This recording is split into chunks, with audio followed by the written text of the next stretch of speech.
और जब मोहम्मद बिन तुगलक इससे मिला तो ये भयंकर इंप्रेस हुआ इससे, और इन 1333 यानी कि 1333 ईस्वी में दिल्ली का क्या बना दिया गया, ये जज बना दिया गया। सोचिए दोस्तों, आया था अरब से और क्या बन गया दोस्तों, ये दिल्ली का जज बन गया। दोस्तों कहानी की तरह याद करिए, ये चीजें मैं बोलूं कि आप रट लीजिए तो रट नहीं पाएंगे आप बिल्कुल भी। तो अगर लूसेंट में है चीजें तो हमें जब याद करना है तो हमें कहानियां बनानी पड़ेंगी, और कहानियों से आप याद कर लोगे, ठीक हो। तो आप याद करेंगे कि 712 एडी में सबसे पहले मुस्लिम आक्रमण हुआ, उसके बाद बहुत सारे मुस्लिम आक्रमण हुए। तो जो भी मुस्लिम राजा आया करते थे आक्रमण करने, वो जो है अपने साथ एक विद्वान लाया करते थे। अब विद्वान आएगा तो जिसके काल में आएगा उसी के बारे में लिखेगा, जहां से आया है उसी भाषा में लिखेगा, किताब का नाम याद कर लीजिए। ये सारी चीजें पूछी जाएंगी और ये 3 नंबर के क्वेश्चन बन सकते हैं आपके मेंस में। तो यूपीएससी का अगर आप तैयारी कर रहे हैं तो ये सेशन, ये वीडियो आपके लिए काफी इंपॉर्टेंट होने वाला है। लूसेंट के एक एक टॉपिक को, एक एक जो है फैक्ट को मैं फ्लो चार्ट और इसे कवर कर रहा हूं। तो यहां से आप 3 नंबर के भी क्वेश्चन बना सकते हैं, और आप जो है यहाँ की प्री के भी क्वेश्चन कर सकते हो, यानी कि जो शॉर्टकट क्वेश्चन होते हैं, मल्टीपल चॉइस क्वेश्चन यहाँ से आप।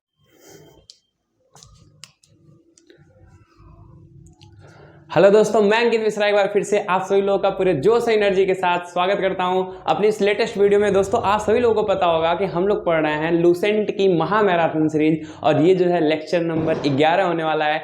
10 वीडियो मैंने लूसेंट की जो है ऑलरेडी अपलोड कर रखी है। डिस्क्रिप्शन बॉक्स में जो है प्लेलिस्ट का लिंक है, तो जा करके जरूर विजिट करिए और एक एक वीडियो को पढ़ते आइए। इसके पहले वाले वीडियो में दोस्तों हम लोग पढ़ रहे थे विदेशी यात्रियों का विवरण, यानी कि हमने इतिहास के स्रोत में धर्म ग्रंथ को पढ़ लिया है अच्छे से, ऐतिहासिक ग्रंथ को अच्छे से पढ़ लिया है। अब उसमें जो तीसरा था वो था विदेशी यात्रियों का विवरण। तो उसमें जो है हमने कल की वीडियो में देखा कि ग्रीक और रोमन राइटर कैसे आए थे, कब आए थे, और उन्होंने क्या क्या किताबें लिखी हैं और किसके बारे में लिखा है, ये सारी जानकारी हमने कल की वीडियो में देखा। और आज की वीडियो में हम लोग देखेंगे दोस्तों चीनी लेखक के बारे में, यानी कि कुछ जो है चाइना से राइटर आए थे और हमारे देश में कुछ दिनों तक रहे, मतलब जो है इतिहास की बात कर रहा हूँ। और वो लोग आए और यहाँ पे जो है यहाँ के इतिहास के बारे में, यहाँ के समाज के बारे में, यहाँ की सोसाइटी, इकोनॉमिक, पॉलिटिकल सिस्टम के बारे में उन्होंने कुछ लिखा। और वहाँ से हमें पता चलता है कि हमारे इतिहास में कि हमारे इतिहास की जो है संस्कृति कैसी थी, हमारे इतिहास का समाज कैसा था, उनकी किताबों से पता चलता है। तो कौन कौन आए थे ये सारी चीज़ें डिस्कस करेंगे। अगर इसके पहला वाला वीडियो आपने नहीं देखा है तो प्लीज़ डिस्क्रिप्शन में जाइए और वीडियो को देखिए, देन ये वीडियो और अच्छे से आपको समझ में आएगा। तो देर ना करते हुए वीडियो को स्टार्ट करते हैं दोस्तों। आज हम लोग बात करेंगे चीनी लेखक यानी कि चाइनीज राइटर के बारे में। तो कैसे आप लोगों को याद रखना है दोस्तों, सबसे पहले आपसे पूछा जाएगा कि प्रमुख चाइनीज जो राइटर हैं उनके नाम बताइए, या फिर कुछ ऑप्शन दे देंगे, बोला जाएगा कि निम्नलिखित में से चाइना लेखक कौन है, यानी कि चीन के लेखक कौन है, चीन के राइटर कौन है जिन्होंने इतिहास के बारे में लिखा है। तो कौन कौन है प्रमुख, ध्यान से देखिए दोस्तों, फाहियान, शेयुंगन, हुएनसांग और इत्सिंग। नाम थोड़े अजीब हैं क्योंकि जान ही रहे हैं आप चाइना में चिंग चाय चलता रहता है, तो नाम भी उनके जो है उसी तरह से हैं। तो पहला नाम है फाहियान, दूसरा नाम है श्युंग युंग, क्या नाम है, श्युंग युंग, इसको संयुंगन लिखा जाता है हिंदी में, और तीसरा है वेनसांग, और जो चौथा आपका है वो क्या है, इत्सिंग है। तो ये ध्यान से पढ़िए। अब इसमें जो इम्पोर्टेंट है, जो जिसने मतलब जैसे फाहियान है, फाहियान बहुत इंपॉर्टेंट है। अब फाहियान आया कब, उसने जो है कौन सी बुक लिखी, उस बुक में क्या क्या लिखा गया है, तो ये सारी चीज़ें हम डिटेल में पढ़ लेंगे, क्योंकि लूसेंट में एक एक चीज़ें लिखी गई हैं। और आपको पता है हम लोग लूसेंट को क्या कर रहे हैं, डिकोड करके अपनी भाषा में डायग्राम की हेल्प से, फ्लो चार्ट की हेल्प से, बिल्कुल इस तरह से जो है हम लोग क्या कर रहे हैं, स्टडी कर रहे हैं, ताकि आपको चीज़ें समझने में आसानी हो जाए। और लिंक करके पढ़ रहे हैं, स्टोरी कनेक्ट करके पढ़ रहे हैं। जैसे कुछ पॉइंट्स है जो दूसरा पॉइंट 8वें पॉइंट से कनेक्टेड है, तो मैं क्या कर रहा हूँ, दूसरे पॉइंट को 8वें पॉइंट से कनेक्ट करके एक ही साथ आपको पढ़ा रहा हूँ। तो आई होप मजा आ रहा होगा वीडियो में। तो चलिए देख लेते हैं फाहियान कौन था, कहाँ से आया था और ये किसके शासनकाल में आया था, सारी चीजें देखते हैं। तो फाहियान जो है सबसे पहले आपसे पूछा जाएगा कि यह एक चीनी यात्री था, he was a Chinese writer. तो सबसे पहला क्वेश्चन आपसे यही बनेगा कि फाहियान था कौन। तो फाहियान कौन था दोस्तों, एक चीनी यात्री था, एक चीनी राइटर था। तो ये चीज आप ध्यान रखेंगे। दूसरा, अगर ये चीनी यात्री है, अगर ये यात्री है, तो जब ये भारत आया होगा तो उस समय जो है किसी न किसी का क्या होगा, शासनकाल हुआ होगा, यानी कि कोई ना कोई राजा जो है हुआ करता होगा और राज करता होगा। तो उस समय कौन था राजा, चंद्रगुप्त द्वितीय, जो गुप्त जो है राज्य के कौन थे, राजा थे। तो ध्यान दीजिएगा दोस्तों कि शासनकाल किसका था, गुप्त के राजा, गुप्तों के राजा कौन थे, चंद्रगुप्त द्वितीय, यानी कि गुप्त किंग चंद्रगुप्त द्वितीय का जो है उस समय क्या चल रहा था, शासन काल चल रहा था, उसी समय आया था ये। अच्छा, अब इसने क्या किया, इसने एक बुक लिखी और उस बुक में क्या लिखेगा, अब खुद से आप दिमाग लगाइएगा कि अगर ये चंद्रगुप्त द्वितीय के जो है शासन काल में आया था तो जरूर ये गुप्त काल के बारे में लिखेगा। तो इसने क्या क्या लिखा, ध्यान से देखिए। इसने एक पुस्तक लिखी जिसका नाम है बौद्ध राज्यों का अभिलेख, बुद्धिस्ट किंगडम रिकॉर्ड। ध्यान से देखिए दोस्तों, एक चीज मैं और आपको बता रहा हूं जिससे आप कनेक्ट करके चीजों को याद कर सकते हैं। चाइनीज राइटर जितने भी आए हैं सब लोगों ने बौद्धिज्म को पढ़ा है, बौद्धिज्म के बारे में जो है नॉलेज लिया है और बौद्धिज्म के बारे में जरूर लिखा है अगर कोई भी चाइनीज राइटर आया है, क्योंकि उस समय बौद्ध साम्राज्य बहुत ही तेजी से प्रगति पर था। इसीलिए जितने भी चाइनीज राइटर आएंगे वो सब जो है बौद्ध धर्म से क्या होंगे, संबंधित जरूर होंगे। तो इसने किताब ही लिखी थी, कौन सी किताब थी, बौद्ध राज्यों का अभिलेख, बुद्धिस्ट किंगडम रिकॉर्ड, ये किताब का नाम है। और इस किताब में क्या क्या लिखा गया आप खुद से दिमाग लगाइएगा कि ये जब गुप्त राज्य में आया था, गुप्त काल में आया था, तो गुप्त काल के बारे में लिखा गया होगा। तो जानकारी क्या मिलती है इस किताब से, गुप्त काल की जानकारी मिलती है और विशेषकर मध्य प्रदेश के समाज एवं संस्कृति की जानकारी मिलती है। दोस्तों ये ज्यादा जो है कहाँ पे रुका, मध्य प्रदेश में। मध्य प्रदेश आपको पता होगा एमपी में जो है ये ज़्यादा देर तक रुका।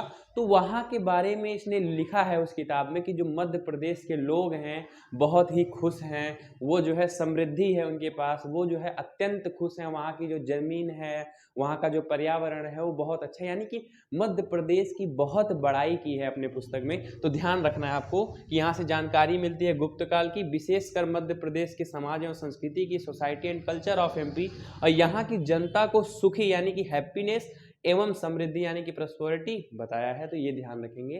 तो आप क्या ध्यान रखेंगे दोस्तों, सबसे पहले फाहियान कौन था, फाहियान एक चीनी यात्री था। इसने ये कब जो है आया था हमारे देश में, तो चंद्रगुप्त द्वितीय के राज्य में आया था और इसने एक किताब लिखी थी जिसका नाम था बौद्ध राज्यों का अभिलेख, जिसमें गुप्त काल के बारे में जानकारी मिलती है। और एमपी की इसने बड़ाई की है। तो एमपी के बारे में बहुत सी बड़ाइयाँ मिलती हैं, जो कि सुखी बताया है, समृद्धि बताया। तो ये पहला है फाहियान। देन जो इंपॉर्टेंट है वेनसांग है और इसिंग है। संयुंगन ज्यादा इंपॉर्टेंट नहीं है, संयुंगन को आप याद रखेंगे कि संयुंगन एक क्या था, चीनी यात्री था। मैंने क्या किया दोस्तों, पहले प्रमुख लेखक आपको लिखवा दिया है, यानी कि आपके दिमाग में फ्लो चार्ट बन गया कि हमें पढ़ना क्या क्या है। हमने फाहियान पढ़ लिया, अब संयुंगन नहीं पढ़ेंगे क्योंकि इंपॉर्टेंट नहीं है। संयुंगन आप बोलेंगे कि एक चीनी यात्री था। वेनसांग बहुत इंपॉर्टेंट है, सबसे ज्यादा इंपॉर्टेंट है वेनसांग। उसके बाद जो है क्या है आपका इसिंग है और फाहियान भी क्या है, इंपॉर्टेंट है। तो ये दोनों जो है आपसे पूछे जाते हैं, फाहियान और वेनसांग ये दोनों जरूर पूछे जाते हैं। इसिंग और संयुंगन थोड़ा कम पूछे जाते हैं। तो इसका जो है आप नोट कर लीजिए, स्क्रीनशॉट ले लीजिए और साथ में नोट जरूर बनाते चलिए। तो चलिए देख लेते हैं। और हाँ तो दोस्तों जो नेक्स्ट आपके चीनी लेखक हैं उनका नाम है हुएनसेंग। क्या नाम है दोस्तों, हुएनसेंग। तो आपको पता है चाइनीज है तो चिंग चैंग जैसा नाम भी है इनका, तो इनका नाम है हुएनसेंग। इनके बारे में स्टडी करेंगे दोस्तों। तो हुएनसेंग जो था दोस्तों वो किसके काल में आया था, अगर ये यात्री है, चीनी यात्री है, तो ये जरूर किसी न किसी के शासन काल में आया होगा भारत। तो जब ये आया था तो उस समय हर्षवर्धन का, किसका था शासन, राजा हर्षवर्धन का था। और ये दोस्तों ना 15 वर्ष तक जो है यहाँ पे रहा। आया पहले 15 वर्ष तक यहाँ रहा। यहाँ बिहार में एक यूनिवर्सिटी पढ़ती है, नालंदा विश्वविद्यालय पढ़ता है, यहाँ पे आया, इसने एडमिशन लिया, पढ़ाई की और पढ़ाई करके उसके बाद पढ़ाया भी। यानी कि 15 साल तक हमारे भारत में रहा और 15 साल में इसने जो जो चीज़ें लिखी हैं वो सारी चीज़ें जो है अपने किताब में लिखी। भाई 15 साल रहेगा जरूर एक किताब लिखेगा, उस किताब में कुछ लिखा है और उस किताब में किसके बारे में जानकारी मिलती है, सारी चीज़ें हम देखते हैं। तो जब राजा हर्षवर्धन थे दोस्तों वो उन्हीं के शासन काल में आया था। तो यह एक चीनी यात्री था। सबसे पहले लिखेंगे he was a Chinese writer.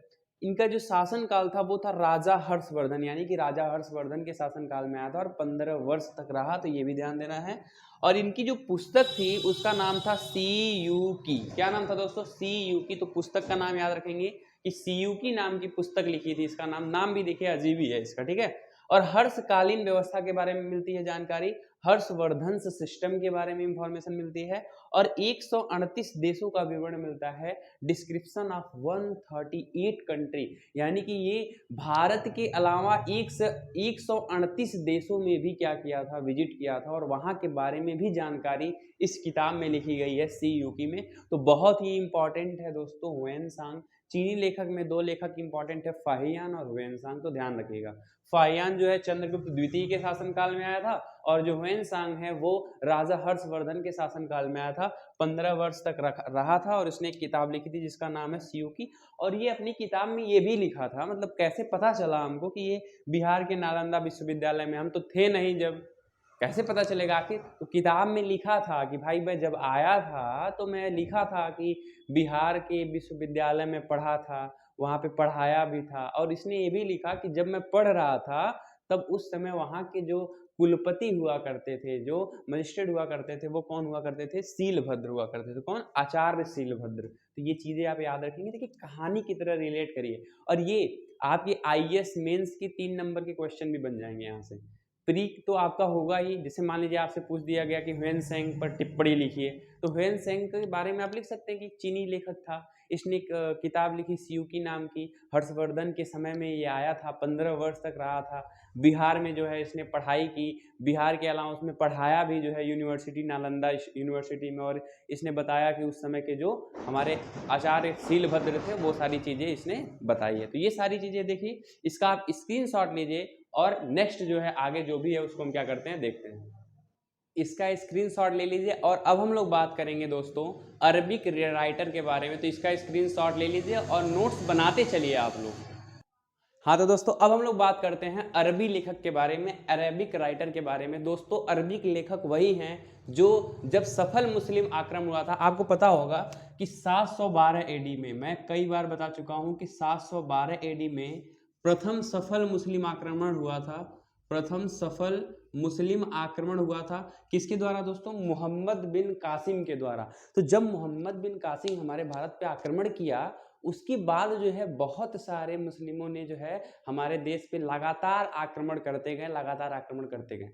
अब जब मुस्लिम राजा कोई आएगा, आक्रमण करेगा, तो वो सब अरब से आएंगे। तो अरब से जब आक्रमण करने आते थे तो वो साथ में कुछ विद्वान भी लेकर के आते थे, कुछ स्कॉलर भी लेकर के आते थे, जो क्या करते थे? राय देते थे कि जो है कैसे लड़ाई करनी है, कैसे नहीं करनी, वो सारी चीज़। जैसे राजा ही तो नहीं ना आएगा, साथ में जो है विद्वान भी आया करते थे। तो जब विद्वान आते थे भारत में, उन्होंने रहा कुछ दिन तक, स्टेट किया, तो उसने जरूर कोई ना कोई किताब लिखी होगी। तो कुछ विद्वान आए हैं, यानी कि जो अरब के जो भी विद्वान आए हैं, स्कॉलर्स आए हैं, जो लेखक आए हैं, उन्हीं को राइटर बोला गया है। उन्होंने आए हैं भारत में, भारत के बारे में जो कुछ लिखा है उसके बारे में हम लोग देख लेते हैं। तो कौन कौन आए थे? 2 लोग आए थे, ध्यान देना है। 2 इंपॉर्टेंट हैं अरबिक राइटर में, 2 लोग इंपॉर्टेंट हैं।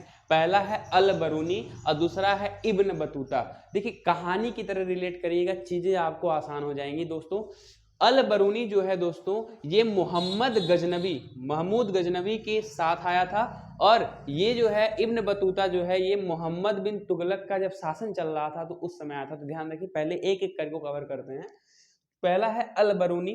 तो अल बरूनी जो है दोस्तों महमूद गजनबी, अब आपको पता होगा कि महमूद गजनबी जो था वो बहुत ही शक्तिशाली था। माना जाता है ऐसा कि 17 बार जो है आक्रमण किया था हमारे भारत पे। तो महमूद गजनबी के साथ जो स्कॉलर आया था, जो विद्वान आया था, उसका नाम था अल बरूनी। तो याद रखिएगा, महमूद गजनबी के साथ आया था। ये क्या है? एक अरबी लेखक है, अरबी विद्वान था। और इसने एक किताब लिखी है दोस्तों जिसका नाम है किताब उल हिंद। क्या नाम है दोस्तों?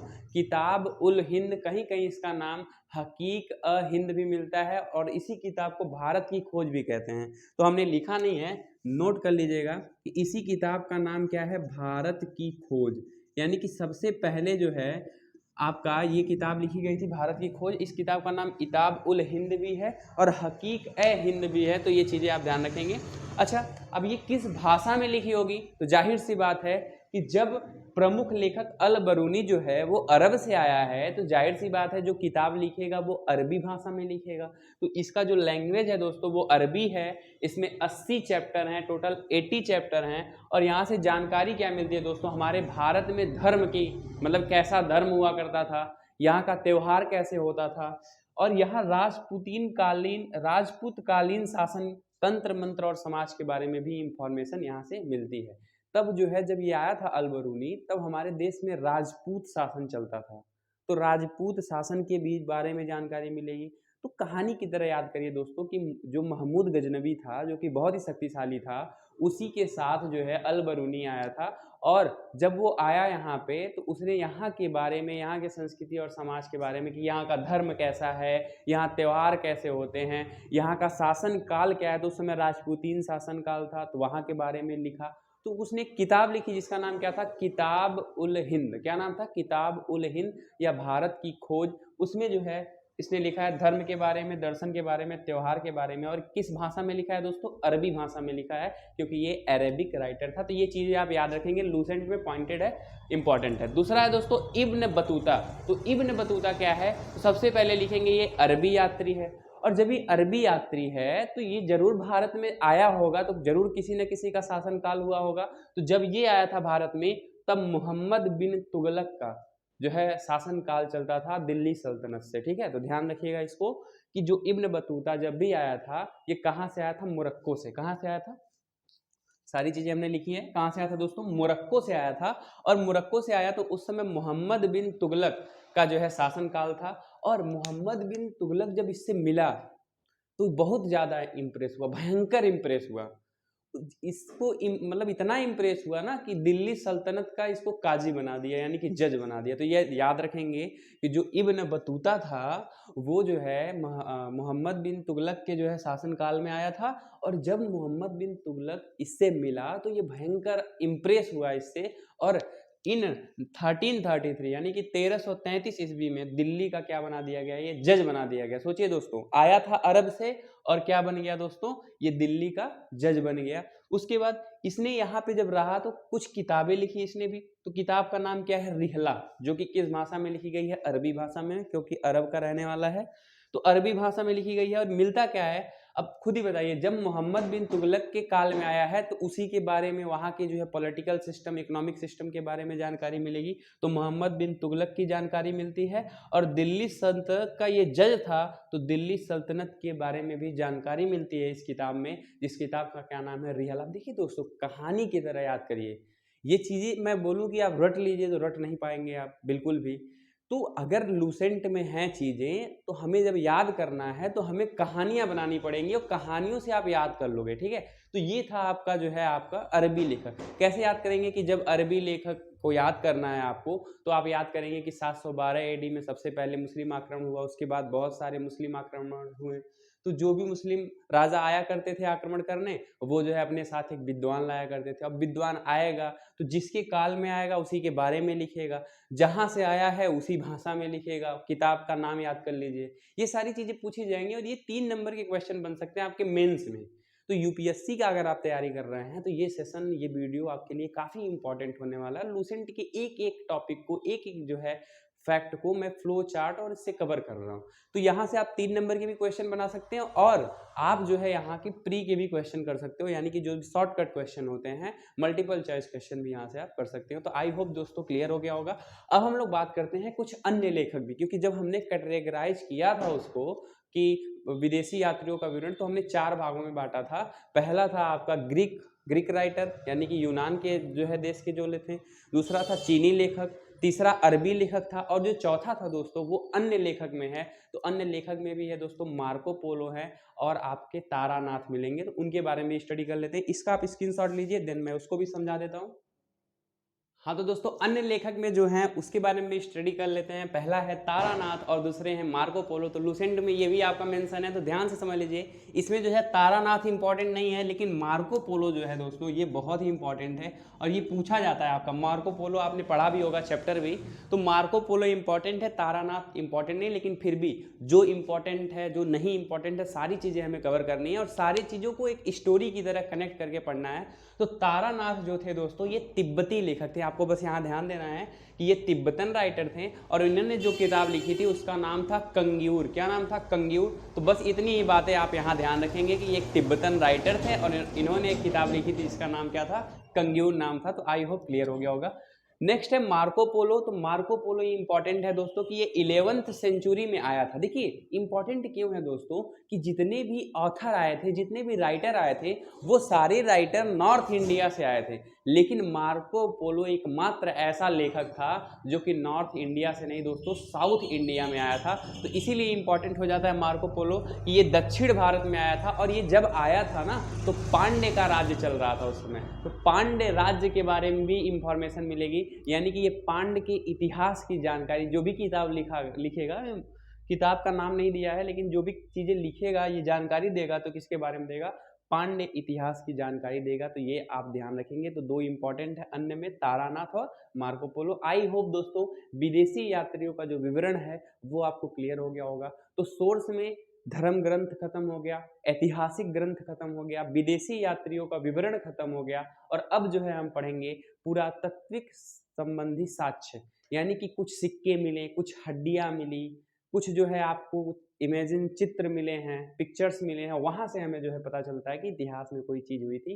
तो हम लोग बिल्कुल फ्लो चार्ट से पढ़ रहे हैं, आपको जो है मजा आ रहा होगा पढ़ करके। और आई होप अगर इस तरह से आप स्टडी करोगे तो लूसेंट की सारी किताब आप पढ़ लोगे और आपको पता भी नहीं चलेगा, एकदम स्टोरी की तरह। ठीक है, तो रिवीजन करता हूँ एक बार। विदेशी यात्रियों के विवरण में हमने ग्रीक के बारे में पढ़ा कि ग्रीक और रोमन राइटर पढ़ा, यानी कि यूनान और रोमन से जो भी लेखक आए थे उनके बारे में पूरा डिटेल स्टडी किया। देन हमने स्टडी किया चीनी लेखक के बारे में। देन हम बात किए दोस्तों अरबी लेखक के बारे में, और उसके बाद जो है ये अन्य कैटेगरी के लेखक थे जो आपके न ही अरब से आए थे, न ही जो है आपके चाइना से आए थे, और न ही जो है ग्रीक से आए थे। तो इनको अन्य कैटेगरी में हमने डाला और इसके बारे में जो है अच्छे से अध्ययन किया। तो अगर आप लोग वीडियो नहीं देखे हैं पहले वाला तो उसको देखते आइए, तो वीडियो में और मज़ा आएगा, क्योंकि लूसेंट जो है is the key of success. तो लूसेंट की जो किताब है दोस्तों वो बहुत ही नॉलेजफुल किताब है, और इस किताब को अगर आपने पढ़ लिया तो कंपटीशन का कोई भी एग्जाम अगर उसमें जीएस पूछा जाता होगा तो जीएस तो आप सारा कर सकते हो, मैं दावा के साथ कहता हूँ। और यहाँ तक कि आप आईएएस की प्री को भी आप साथ साथ मेंस के भी क्वेश्चन मैं करा दे रहा हूँ 3-3 नंबर के, तो आईएएस के प्री तक का जो है आप यहाँ से क्लियर कर सकते हो। तो आई होप दोस्तों आज की वीडियो अच्छी लगी होगी। अगर वीडियो अच्छी लगी हो तो प्लीज़ लाइक एंड शेयर, और मिलते हैं नेक्स्ट वीडियो में पूरे जोश एनर्जी के साथ। तब तक के लिए जय हिंद, जय भारत। पढ़ते रहिए, मुस्कुराते रहिए, मोटिवेट करके।